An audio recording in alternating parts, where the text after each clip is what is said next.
We know the dark forces that these heroes fought against 80 years ago. They never fade.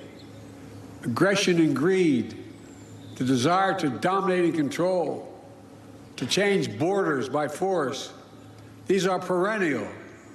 The struggle between a dictatorship and freedom is unending.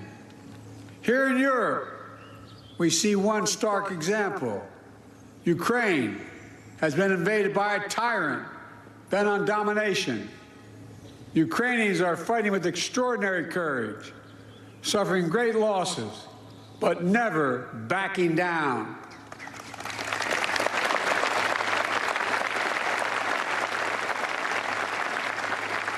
They've been inflicted on the Russian aggressors. They've suffered tremendous losses in Russia.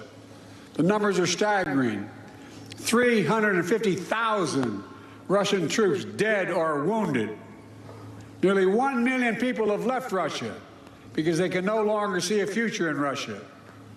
The United States and NATO and a coalition of more than 50 countries standing strong with Ukraine. We will not walk away.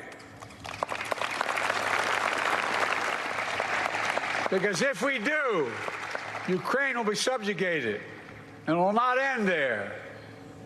Ukraine's neighbors will be threatened. All of Europe will be threatened.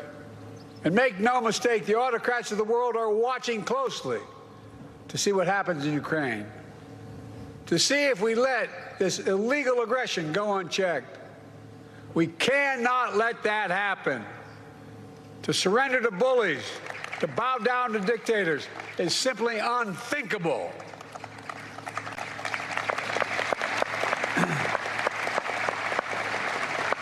Were we to do that, it means we'd be forgetting what happened here in these hallowed beaches. Make no mistake, we will not bow down.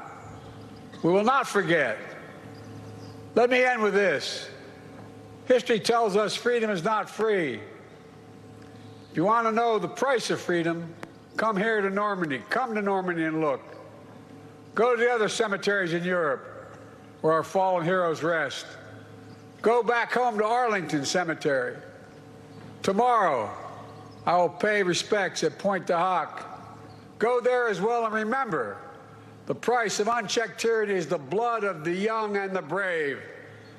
In their generation, in their hour of trial, the Allied forces of D-Day did their duty. Now the question for us is, in our hour of trial, will we do ours?